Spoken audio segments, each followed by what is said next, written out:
and welcome to the Deep Dive. Today, we're going to take a deep dive into something I think you're going to find super interesting.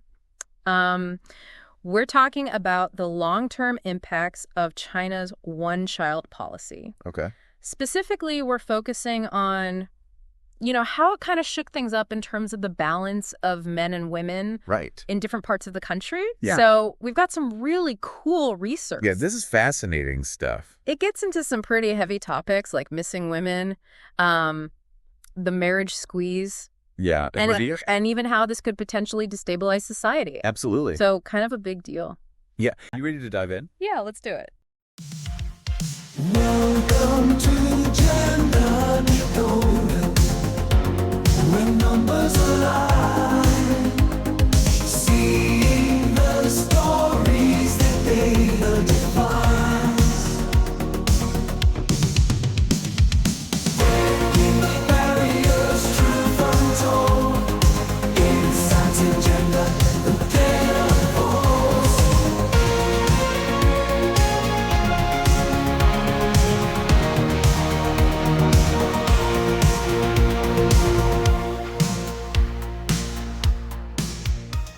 Welcome to the Deep Dive, everybody.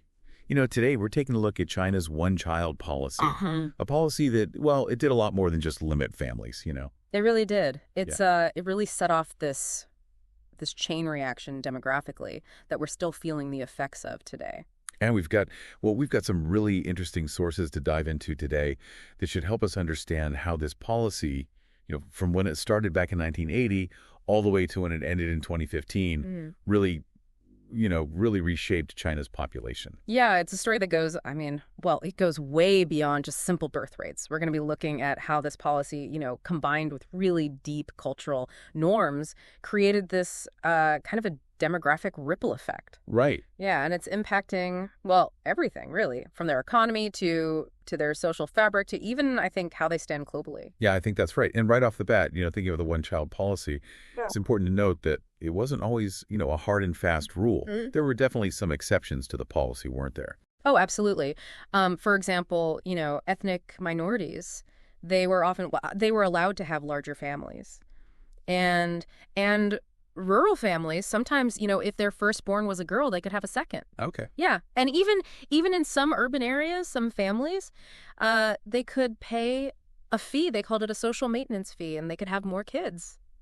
Interesting. So it's kind of a policy with these built-in economic disparities, Yeah. But even with those variations, there's another layer to think about here, right? Uh-huh. We have to consider China's traditional preference for sons. How did that factor into the policy's impact, do you think? Well, it really, it acted as a multiplier in a way. Right. Yeah, the preference for sons, it stems from their traditional roles, carrying on the family name, taking care of their parents as they get older, especially, in a society where there wasn't really a comprehensive social security net back then, and so that became, with these restrictions in place because of the policy, it really just became even more pronounced. And, this resulted in more, kind of uneven sex ratios. More so than what we probably would have seen otherwise. Yeah. And we actually have, we have a map here, and it's color-coded to show the ratio of men to women who were born during the time of this one-child policy. Yeah. You can really see this point kind of come to life. There are some regions, particularly in the Southeast, those big manufacturing hubs. It's just a sea of blue on this map. It indicates a huge surplus of men. Yeah, and it's, looking at it, it's really striking. In some places like Dongguan, the ratio is, it's over 130 men for every 100 women. Wow. Yeah.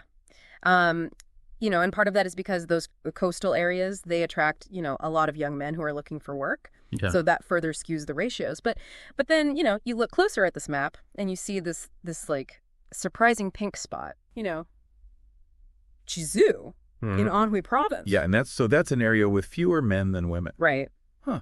That's interesting. That's a real anomaly. What could explain something like that?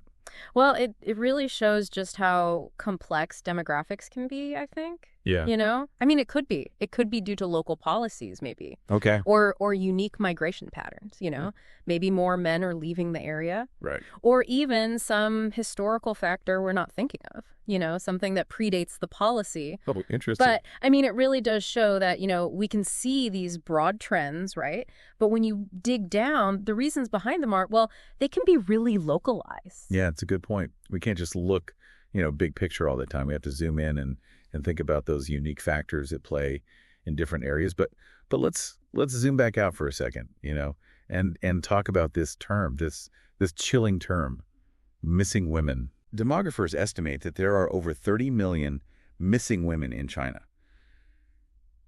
And I think a lot of people hear that and they think, what does that even mean? Right. What does that actually mean? Well, it's a way to quantify this gender imbalance, you know?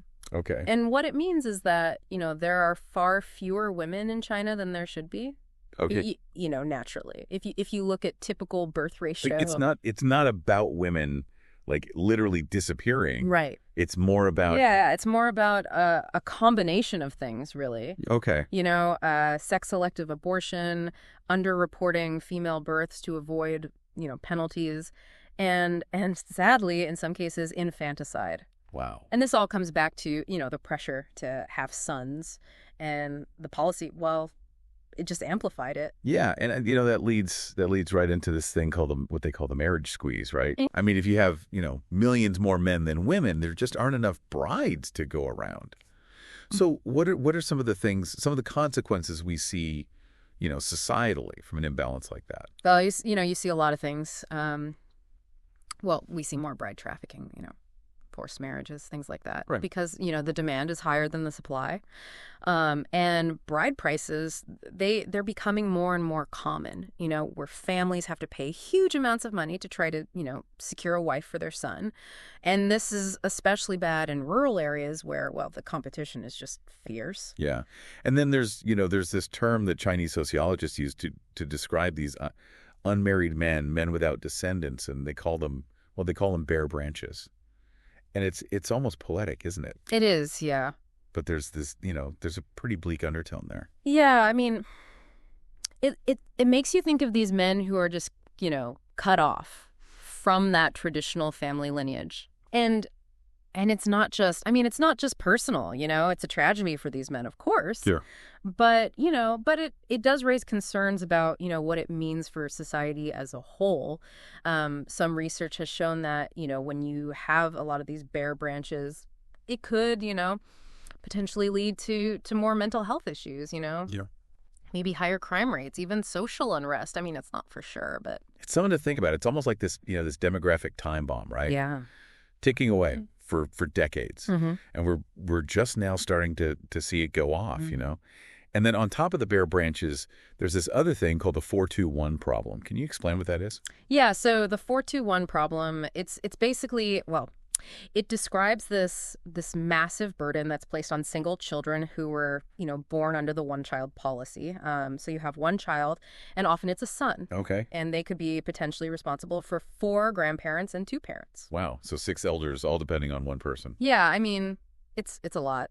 Yeah. Especially, we know that China's population, well, it's aging rapidly. Yeah, that's right. And we're already seeing this burden, on the younger generation and how it affects them. It impacts whether they even want to have bigger families or if they can afford it. I mean, they're caught between taking care of older relatives and just, trying to raise their own kids in a place where the cost of living is so high. Yeah, it really paints a picture of the unintended consequences of a policy like this. Yeah.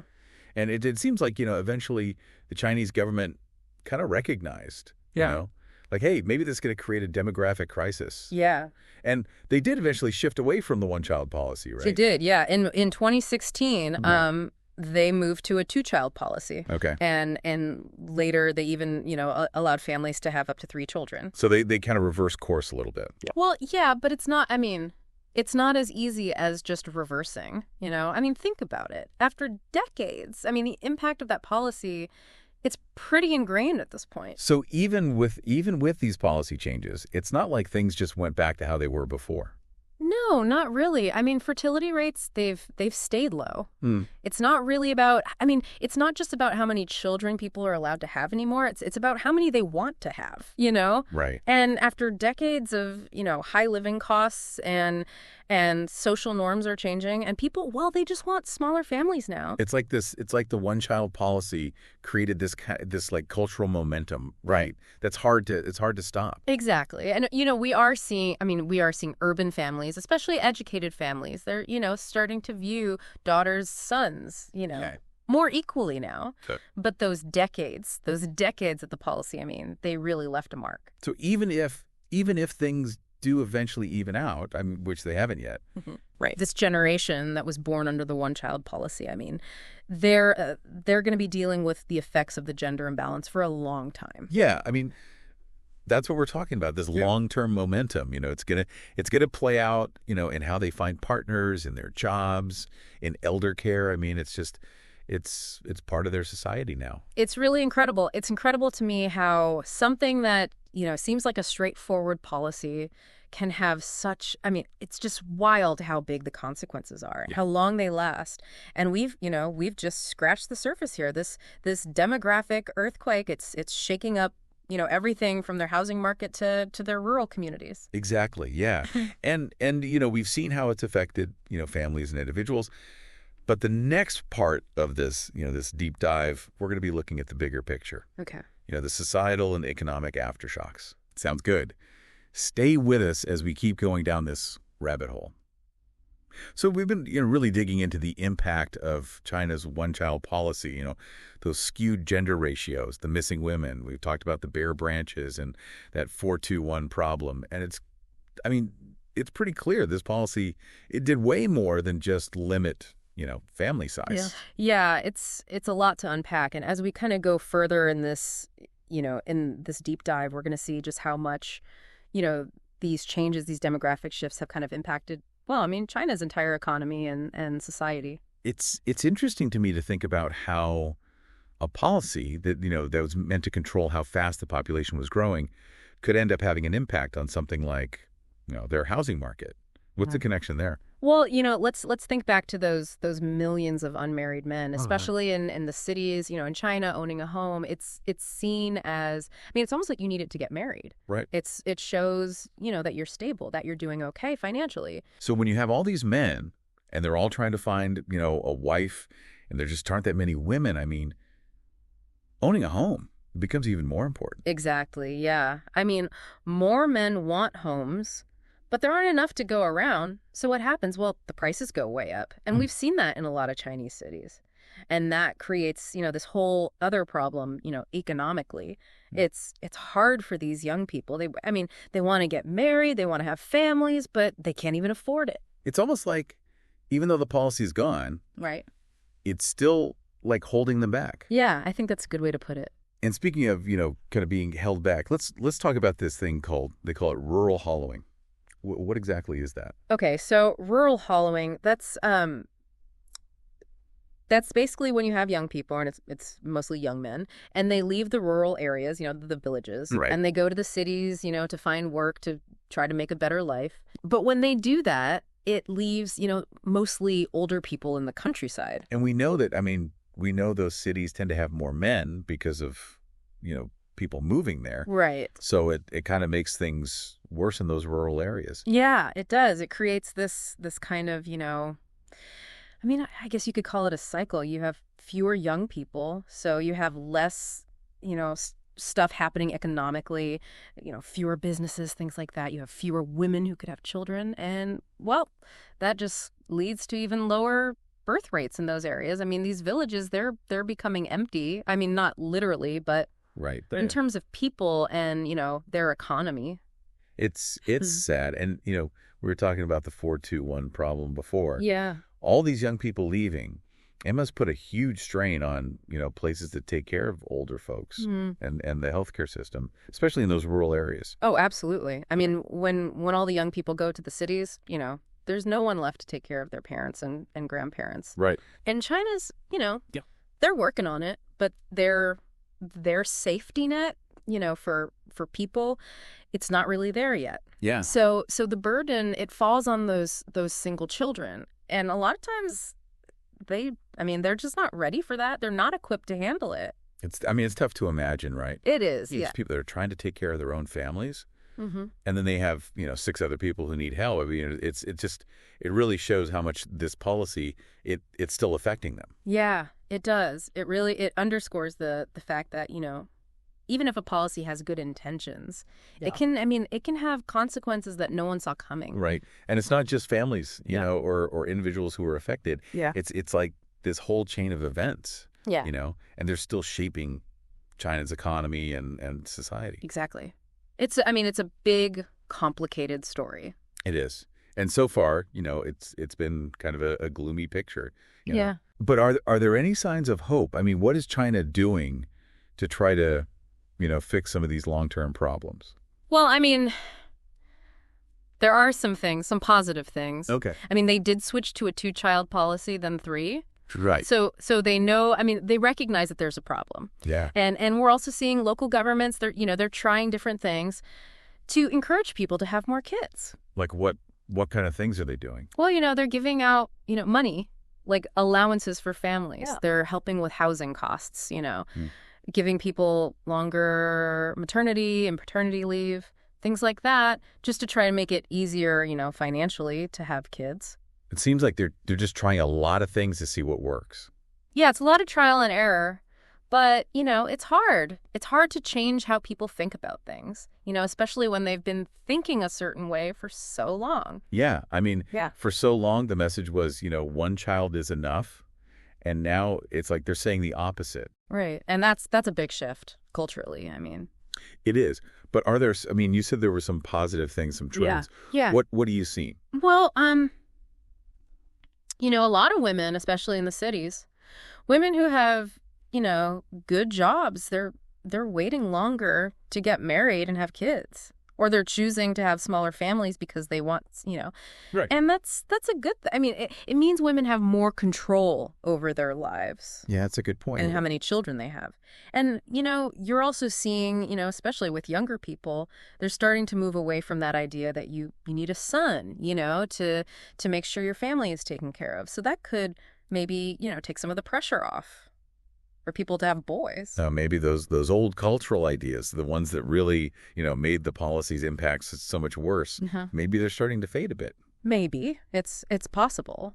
But, demographics, they change slowly. It takes time. Even if we keep seeing these trends, it's going to take, it could take generations for things to really balance out after the 1-child policy. It's crazy how long something like that can affect a country. Yeah.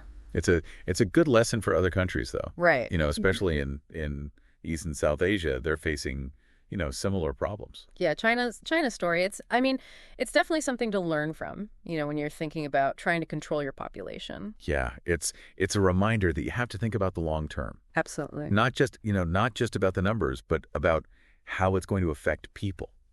For generations, and that there are going to be consequences that you didn't even think about. Exactly. And, in China, that son preference, it really made things worse, with the gender ratio. So it shows that, it's not just policy, it's also culture. Right. And they kind of work together, Yeah. But, it also shows that, demographics, they're important, but they're not. They're adaptable. Yeah. They can figure things out, even when things are really tough. That's true. So we've looked at the past, we've looked at what's happening now, but what about the future? What do you think? What are some things that could happen as China tries to, deal with all this? Well, that's a tough question. It is, yeah. There are a lot of things that could happen, but let's talk about some of the things we don't know yet, Okay. and maybe some of the possibilities for China in the last part of this deep dive. So we've talked about the impact of this 1-child policy, Yeah. and those really personal stories, like the bare branches and the 421 problem, and those bigger societal and economic problems it's caused, the housing market, what's happening in rural communities. And now I think, well, I think it's time to, to look ahead a little bit. What's in store for China? I mean, how are they going to deal with all this? Oh, trying to predict the future is It's tricky, especially with, a country like China. It's huge. It's always changing. But I mean, I think if we look at, what we've talked about, the trends, I think we can start to see some possibilities. Yeah, okay. That makes sense. Let's start with the with the gender imbalance. I mean, it's been a problem for a long time. Is there any way that those ratios can even out? I mean, it's going to be tough. Yeah.